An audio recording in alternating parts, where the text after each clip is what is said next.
Monsieur le Président, chers membres du jury, cher auditoire, Madame.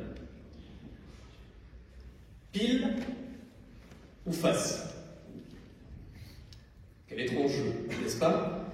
Avec deux possibilités et deux résultats. L'espace d'un instant, tout est entre nos mains.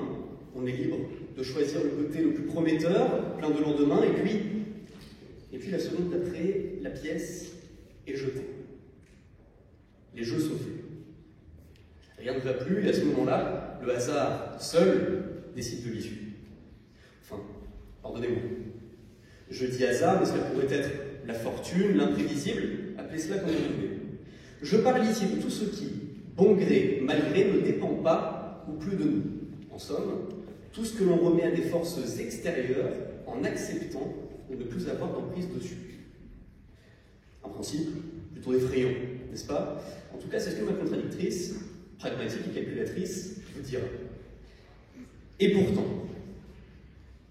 pourtant, si moi je vous disais qu'une immense part de chance réside dans les plus grands moments de notre existence, si moi je vous disais que les plus importantes décisions ont été prises sans pouvoir en déterminer l'exact résultat, avec le hasard comme seule loi, le hasard comme tout ce qui ne dépend pas du moi.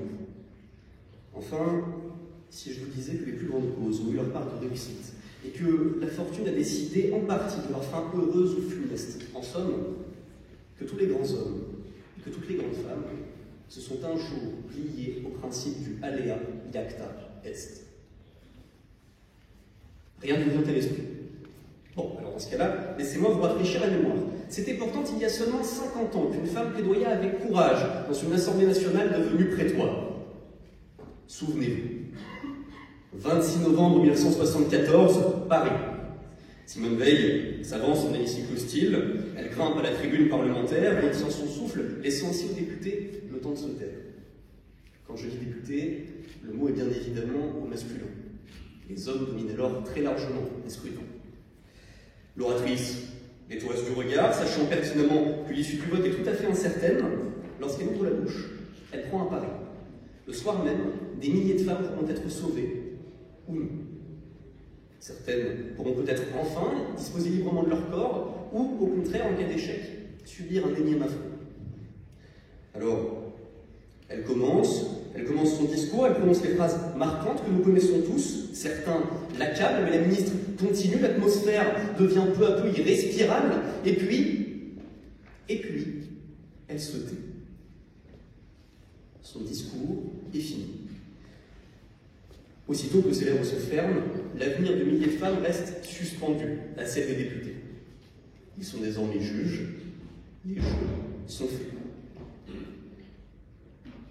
50 ans plus tard, la liberté pour la femme de recourir librement à l'interruption volontaire de grossesse est inscrite dans la Constitution. Simone Veil a eu le courage d'oser, de prendre un pari, et aujourd'hui, alors qu'elle repose au Panthéon, la France l'en remercie. Rien de noble ne se fait sans hasard, disait déjà Montaigne dès le XVIe siècle, car rien ne se fait dans la certitude et l'unanimité. Le risque existe toujours et ne décide pas du début, mais de l'arrivée.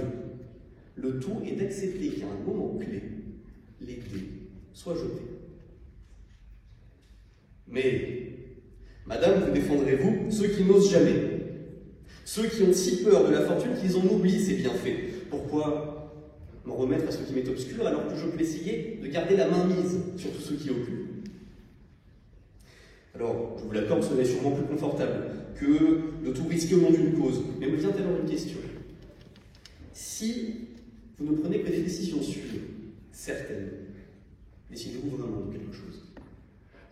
Kundera disait « Ce qui arrive par nécessité, ce qui est attendu et se répète quotidiennement n'est que chose muette. Le hasard seul est parlant. » Un hasard parlant. Alors moi j'y ajouterai un hasard galant, car le mystère et la fortune ne sont-ils pas plus délicieux, plus enivrants, plus excitants qu'un quotidien planifié et redondant?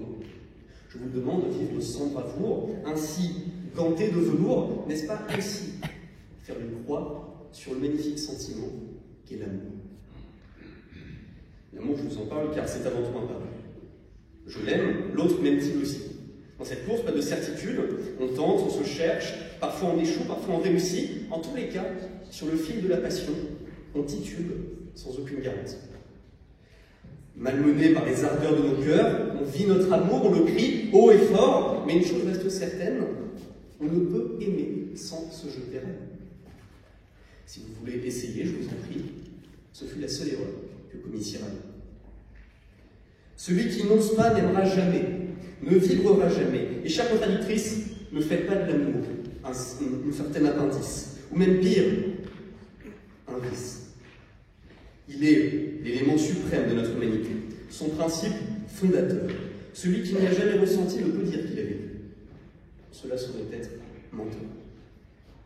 Alors, fuyez la fortune et les paris toute votre vie, même si vous voulez, vous en sortirez sans jamais avoir accompli, sans jamais avoir aimé, en somme, sans jamais avoir, ne serait-ce qu'un jour, existé. Et pourtant, mesdames et messieurs, je vous dis cela, mais pourquoi m'en inquiéter? Madame, je me dois de vous le dire, c'est une chaise vide que vous défendez. L'homme qui n'ose pas n'existe pas, et n'existera jamais. La force de l'être humain n'est pas d'être terne, statique, mais plutôt de déjouer les pronostics, d'aller contre la force des chiffres, des statistiques. Vous savez, une seule chose différencie les sciences dures des sciences humaines, la part d'imprévisibilité cachée dans l'homme. Mettez deux atomes crochus, en tout lieu ils s'assembleront. Mettez deux personnes éprises de passion, parfois, l'occurrence, et leurs émotions feront que peut-être ils se sépareront. Machiavel le disait déjà d'ailleurs à son époque, la fortune est l'arbitre de la moitié de nos actions. Et pour le voir, il n'y a rien de plus simple, regardez simplement au dehors. Même dans cette période où rien ne va plus, certains osent encore. Alors oui, rien ne va plus. Ça, j'espère que c'était un mystère pour personne. On veut nous empêcher de tenter, de parier. Cette année, la création de commerce a reculé de 14%. Les spectacles de théâtre sont de 31% moins nombreux que l'an dernier. Pire, l'ancienne classe finale du lycée en Suisse, qui s'appelait auparavant la classe de rhétorique, s'appelle désormais la classe de terminale. Une allusion aux arts oratoires à une appellation de cancérologue, c'est vous dire si notre époque a perdu en poésie et en prise de risque. Et pourtant, certains luttent, et certains prennent même de grands risques dans leur paris. On pense notamment aux Jeux Olympiques qui iront se baigner dans la Seine cet été à Paris. Ce que je veux simplement dire par là, c'est que quelles que soient les circonstances, les convenances, madame, vous ne pourrez jamais enlever à l'homme sa hardiesse, son impudence, son effronterie. Le jeu, le goût du sort, cela fait partie de lui. Alors, que vous le vouliez ou non, l'homme sait faire ses jeux, même que rien ne va plus, car il a très bien conscience que de ne rien oser, c'est déjà avoir tout perdu.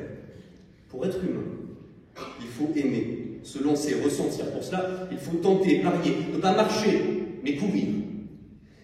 En somme, il faut savoir ce qui ne dépend pas de vous, l'accepter, mais avant tout, mener votre existence à votre gré, en prenant les risques que vous voudrez. Et pour l'heure, madame, sachez que j'ai pris ma décision. Après une mûre réflexion, je vous laisse finalement le pile dans ce duel fugace, car moi, le hasard, je préfère l'affronter de face.